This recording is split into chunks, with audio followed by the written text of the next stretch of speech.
Guys, नमस्कार सभी को। आज हम आपके सामने नई क्लास और नया विषय लेकर आए हैं। आप सभी पूरे मन से उसको पढ़ेंगे और आपने अब तक 2 वीडियो अपलोड किए हैं। इसमें पहला हमारा संधि प्रकरण से स्टार्ट किया था। जो पहले संधि प्रकरण में हमने जो पढ़ाया था उसको सभी लोगों ने खूब देखा और खूब सराहा। आपका प्रेम और आपका फुल सपोर्ट मिला है और आशा करता हूँ कि आपका आगे भी ऐसे सपोर्ट मिलता रहेगा। और अब आज हम उसी प्रकरण में आगे बढ़ते हुए हमने दीर्घ संधि, गुण संधि और यण संधि तक पढ़ लिया था। आज हम उससे आगे अयादि संधि पढ़ेंगे और आप जल्द से जल्द चैनल को सब्सक्राइब करें, बेल आइकन को दबाएं, कमेंट करके बताएं कि हमें क्या परेशानी है, क्या समझ में नहीं आया। जो भी आपको समस्या है वो कमेंट के माध्यम से बताएं और शेयर करें और ज़्यादा से ज़्यादा लोग जुड़े ताकि हमारा उत्साह बढ़ सके और आपके सामने इस प्रकार की क्लासेस प्रस्तुत कर सके। अब आते हैं हमारे मेन पॉइंट, जो मेन बात है हमारी अयादि संधि। तो हमारी चौथे नंबर की है अयादि संधि। अयादि संधि का सूत्र है एचो अय वाया व। अयादि संधि का सूत्र है एचो अय वाया व। एचो अय वाया व। अब इसी की व्याख्या अगर हम करते हैं तो एच में आते हैं ए आई ओ औ, ये आते हैं। अगर इन 4 दीर्घ या वृद्धि जो स्वर है इनके बाद अगर कोई स्वर आता है तो इनमें परिवर्तन होता है आई औ आय आओ में। तो अब आते हैं हम हमारी परिभाषा पर। तो हमारी परिभाषा है परिभाषा है हमारी जब पद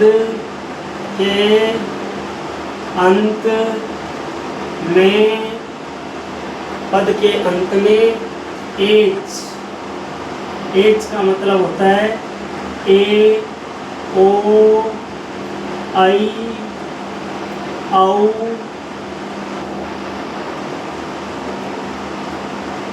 स्वर आए और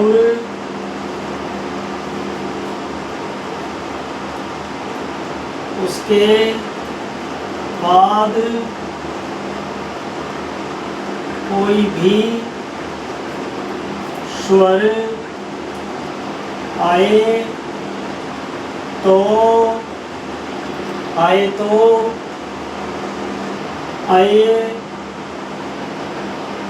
और आय आव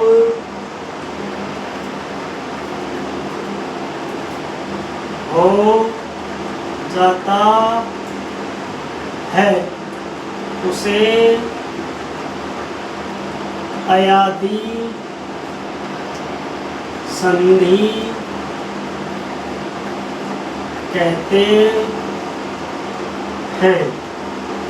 पद के अंत में यदि एच स्वर ए ओ आई औ हो और उसके बाद कोई भी स्वर आए तो ए का तो आए, ओ का औ, आई का आय और औ का आव आदेश हो जाता है, उसे अयादि संधि कहते हैं। जैसे हम यहाँ स्पष्ट समझ लेते हैं, जैसे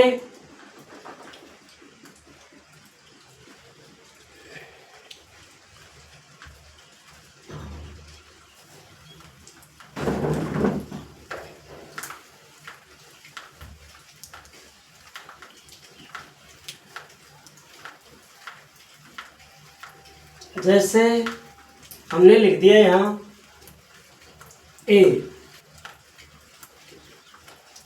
H1 या H स्वर करो इसको, स्वर H स्वर में आते हैं,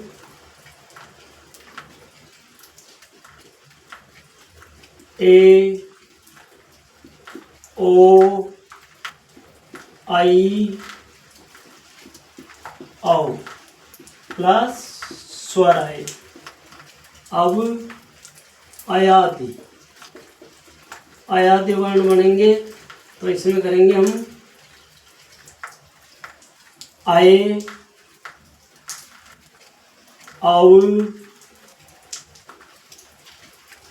आए आओ।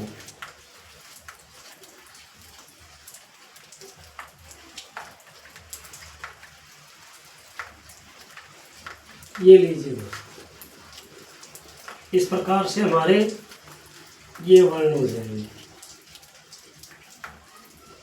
ये लीजिए, अब इसमें देखिए यहाँ ए आएगा तो उसका अय हो जाएगा, ओ आएगा तो उसका औ हो जाएगा, आई आएगा आय हो जाएगा, औ आएगा उसका आव हो जाएगा।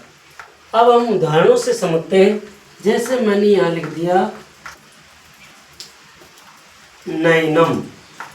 अब नैनम शब्द में हमको बोलने में क्या आ रहा है, आय आ रहा है। क्या आ रहा है, आय आ रहा है। आय से हम निकालेंगे तो हमको आय नहीं चाहिए, यहाँ आय के लिए ये वाली चाहिए, दीर्घ वाली वृद्धि वाली आय चाहिए, और केवल आय के लिए हमें ए चाहिए। तो हम पद के अंत में यानी नए में ही ए लगाएंगे। ये लगा दिया।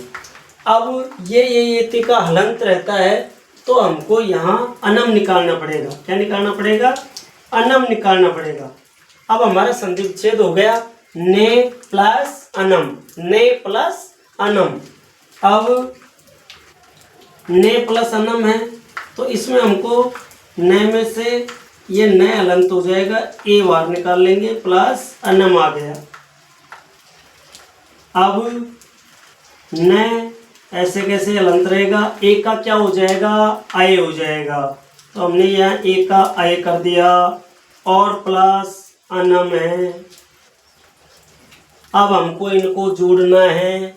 अब इनको जोड़ेंगे, वर्णों को न आता है, ए मिलेगा, इसका आगे से स्वर है तो न पूरा हो जाएगा। ये आता है हलंत है, यहाँ से ए मिलेगा, ये भी हमारा पूरा हो जाएगा। और नम को हम ऐसे कैसे ही लिख देंगे। हमारा शब्द बन गया नैनम। अब हम यहाँ से लेंगे, जैसे पवने। क्या लिया हमने, पवन। उदाहरण लिया है पवने। अब पवने में हमको ए व अब चाहिए, आव नहीं चाहिए, ए वही चाहिए हमको। और ए व के लिए हमको ओ निकालना पड़ेगा। तो पै के हमको ओ की मात्रा लगानी पड़ेगी, प्लस अन है, क्योंकि अन तो आएगा आएगा। क्यों आएगा, क्योंकि यहाँ ए व में व हलंत है तो आगे से हम न मिलाएंगे जब जाके तो हमारा पूर्ण शब्द बनेगा। तो पो प्लस अन हो जाएगा। अब हमको ओ में से भी, इस पो में से भी ओ को अलग करेंगे तो हमारा पै क्या हो जाएगा, हलंत हो जाएगा और हमारा ओ बाहर निकल आएगा। प्लस अने को हम ऐसे कैसे उतारेंगे, ये लीजिए। अब हमारा पै, ओ का यहाँ मित्रों देखिए ओ का अव हो रहा है, ए व अव हो गया, प्लस अने लगा दिया। अब अने लगा दिया तो अब हमको कुछ नहीं करना है, वर्णों को जोड़ना है। ये वर्ण विच्छेद हो रहा है, इन वर्णों को अब हमें वर्ण संयोग करना है। तो वर्ण संयोग से करेंगे, पै में ए मिलेगा तो पै पूरा हो जाएगा, ये लीजिए। वह आधा है, आगे से ए लेंगे वह भी पूरा हो जाएगा। और हमारा न बच रहा है, न को ऐसे कैसे ही लिख देंगे, पौने शब्द हो गया। अब हम लेंगे क्या, जैसे हमने लिख दिया नायक। अब नायक शब्द है, नायक में आप देखिए बोल के ही नायक है, न आयक है, न आयक। आय बोल रहा है, इसमें बीच के अंदर आई आ रहा है, इसलिए आई आने के कारण हमको ये आई वाली लगानी पड़ेगी। न निकाला, न में आई की मात्रा लगाई, प्लस क निकलेगा। अब हम यहाँ न को में से भी आई निकालेंगे तो न हलंत हो जाएगा, ये हमारी आई बाहर आ गया प्लस क आ गया। अब हमको क्या करना है, न हलंत है, एक का देखिए छात्रों, एक का आय आदेश हो रहा है तो एक का हम क्या करेंगे, आय लिखेंगे यहाँ, आय प्लस अक करेंगे। अब ये वर्ण विच्छेद है, अब इन वर्णों को हमें वर्ण संयोग करेंगे तो न में आ जुड़ेगा तो ना हो जाएगा, क्योंकि न पहले से हलंत है, यहाँ स्वर की आवश्यकता है, जुड़ जाएगा, न में आ जुड़ेगा ना हो जाएगा। ये भी हमारा हलंत है, ए जुड़ेगा, ये भी हमारा ये पूरा हो जाएगा और कह का ऐसे कैसे लगाएंगे तो ना एक शब्द हो जाएगा। हमने आगे लिखा नाविक, क्या लिखा, नाविक।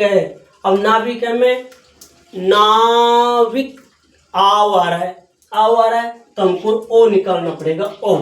तो न के औ की मात्रा लगा दो, ये लगा दी हमने न के औ की मात्रा प्लस इक निकालो, क्योंकि हमको आव तो किससे मिल जाएगा, आव तो हमें ओ से मिल जाएगा। तो यहाँ ये नहीं करना है कि भाई आविक निकाल दिया, कुछ भी निकाल दिया, तो ऐसे नहीं निकलेगा, क्योंकि आव तो हमें यहाँ से मिलेगा ओ से, तो हमारे पास फिर बचा क्या, इक। तो हमें यहाँ इक बाहर निकालना है और नो यहाँ लिखना। नो में से वो जो औ है वृद्धि वाला, उसका ही तो आव करेंगे हम, तो यहाँ हम लिखेंगे न में से अब हलंत करेंगे, क्योंकि औ को हम यहाँ बाहर निकालेंगे, ये हमारा औ आ गया प्लस इक को ऐसे कैसे लिख देंगे। ये बहुत बढ़िया है, भाषा बिल्कुल सरल है, सुबोध है, समझने लायक है। आप गौर से और ध्यान लगाकर समझेंगे तो आपके बिल्कुल क्लियर रूप से समझ में आएगी। अयादि संधि है आपके यहाँ, और न ओ एक हो गया। अब हमारा यहाँ न हलंत का हलंत है, औ का आव हो जाएगा, क्या हो जाएगा छात्रों, आव, और प्लस इक शब्द है यहाँ। अब न में आ मिलेगा, ना हो जाएगा, व में ई मिलेगा, वी हो जाएगा, और कह का कह, नाविक है। अब हमने यहाँ शब्द ले लिया, जैसे भवनम, क्या शब्द ले लिया, भवनम। भवनम का संधिच्छेद क्या होगा, भो प्लस अनम, भो प्लस अनम।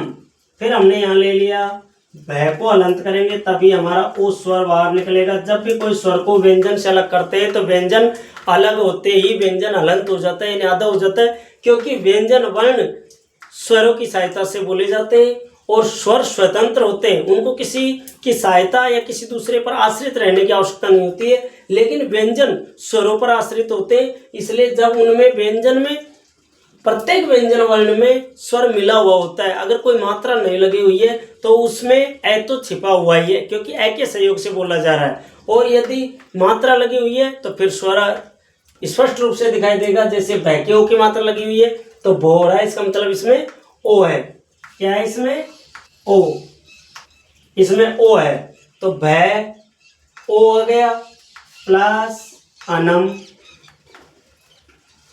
अब हम इनमें देखो भय का हलंत है, भय का भय, ओ का क्या हो जाएगा, ए वै, और प्लस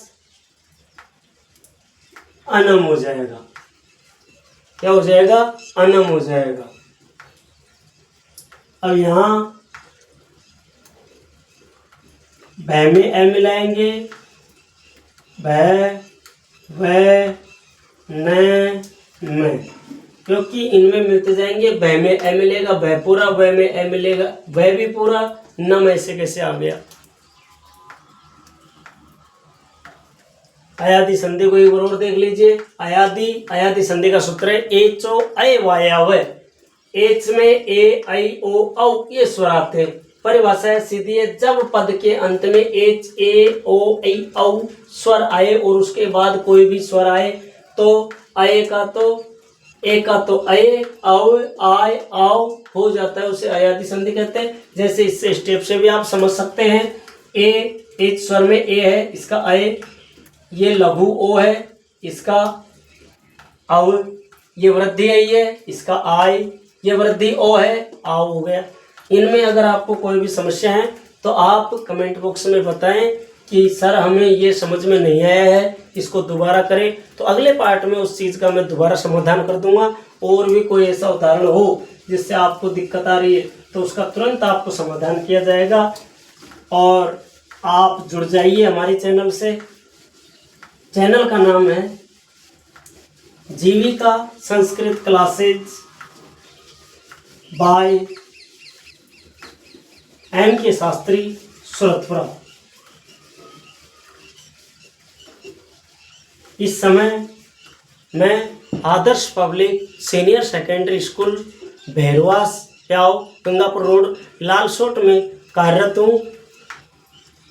12वीं क्लास तक संस्कृत ही पढ़ाता हूँ और पिछले 9 सालों से मैं इस स्कूल में कार्यरत हूँ और एक्सपीरियंस 13 वर्ष का एक्सपीरियंस है। 13 सालों से इस क्षेत्र में कार्यरत कर रहा हूँ और मैंने आचार्य किया है, शिक्षा शास्त्री और प्लस आचार्य हूँ। मैंने शास्त्री सनातन धर्म संस्कृत कॉलेज लालसोट से की। शिक्षा शास्त्री मैंने Sanjay teacher training college Lalkothi से की और आचार्य मैंने महाराज संस्कृत कॉलेज गांधीनगर जयपुर से की और रीट क्वालिफाई हूँ। और अब कोशिश कर रहा हूँ कि जल्द से जल्द आपकी दुआ हो और दुआएं कीजिए कि जल्द से जल्द अब की बार इस 3rd ग्रेड में सेलेक्ट हो जाए। अब हम वृद्धि संधि पढ़ेंगे और वृद्धि संधि में हमारे यहाँ रहेगा, लिख दिया मैंने, वृद्धि संधि। वृद्धि संधि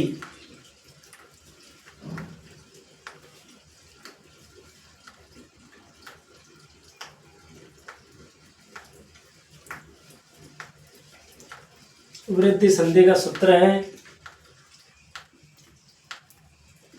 वृद्धि रेची। वृद्धि रेची इसमें क्या होता है, वृद्धि होता है, अच वर्ण यानी कि वृद्धि हो जाते हैं। तो परिभाषा होती है इसमें, परिभाषा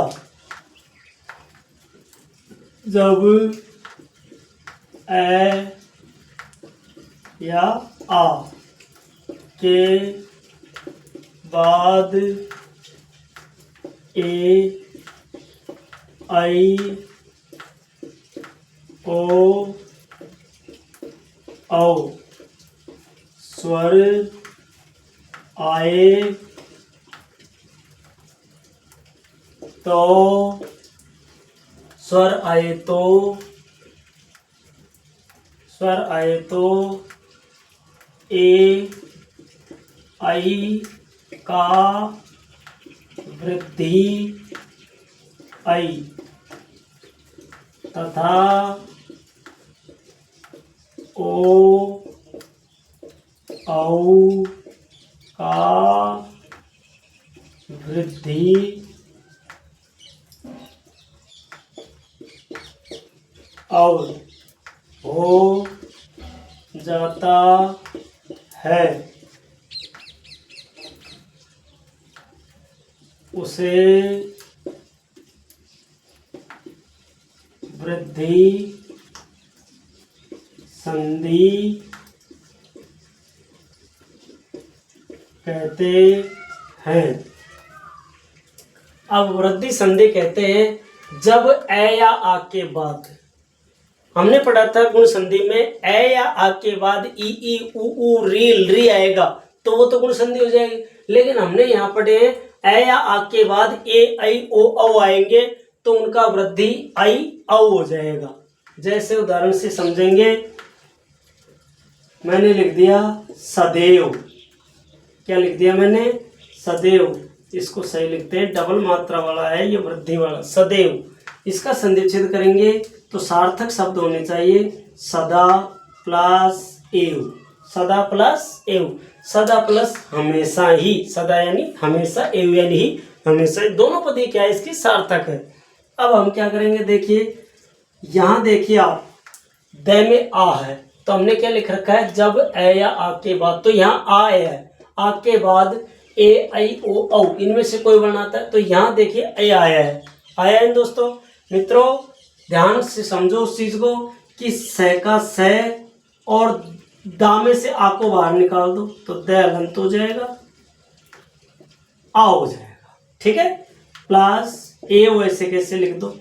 अब क्या करेंगे, स का स, द अलंत का अलंत और आ और ए मिलकर क्या हो जाएंगे, आई। क्या हो जाएंगे, आई।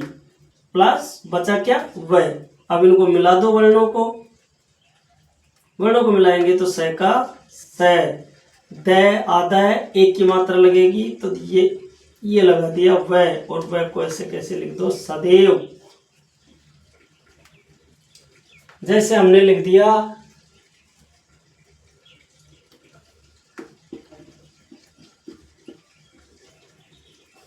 गंग हो गए, गंग हो गए, तो इसका संधि विच्छेद होगा गंगा प्लस ओघ है, गंगा प्लस ओघ है, तो इसका गंग। अब इसमें से आ बाहर निकालेंगे, आ प्लस ओघ है। अब करेंगे गंग ग, आ और ओ मिलकर क्या हो जाएंगे, औ। क्या हो जाएंगे, औ। अब औ और बचा क्या, ग। अब इनको मिलाएंगे तो गंग का गंग और ग में औ मिलेगा तो गौ और घ का घ, गंग हो गए, यानी जल का समूह। फिर हम देखिए, जैसे हम लिखते हैं यहाँ देवैश्वर्यम, देवैश्वर्यम, देवैश्वर्यम लिखेंगे तो इसका संधि विच्छेद होगा देव प्लस ऐश्वर्यम। कहाँ बड़ी लगानी है, कहाँ छोटा लगाना है, ह्रस्व बड़ी लगानी है, ये हमको बोलने से उच्चारण होती है ऐश्वर्यम, ऐश्वर्यम। और ये हो रहा है तो दे व में से ए निकाल लो, ये आ गया प्लस ऐश्वर्यम। फिर दे व ए और ए मिलकर भी आई हो जाएंगे तो, और बचा क्या, स्वरियम। अब इनको मिला दो, दे का दे, व्याद है, आई की मात्रा लगेगी, ये हमने आई की मात्रा लगा दी, स्वरियम को ऐसे कैसे लगा दो, बढ़ गया हमारा देवताओं का ऐश्वर्य, देवैश्वर्यम, देवताओं का ऐश्वर्य। अब हमने लिख दिया रामोदार्यम, रामोदार्यम। रामोदार्यम में का संधि विच्छेद होगा राम प्लस औदार्यम, औदार्यम, राम प्लस औदार्यम। राम में से में से अलंत हो जाएगा, ए बाहर निकाल लिया, प्लस औदार्यम, औदार्यम। अब रा में ए और ओ मिलकर भी औ हो जाएंगे, औदार्यम। ये लीजिए, अब मिला दो इनको, रा में आधा है, ओ मिलेगा, ये औ लीजिए, दार्यम शब्द को ऐसे कैसे जोड़ दीजिए, ये बन गया। हमारे चैनल का नाम है, इससे आगे कल पढ़ाएंगे। आज के लिए इतना ही, धन्यवाद दोस्तों। हमारे चैनल का नाम है JEEVIKA,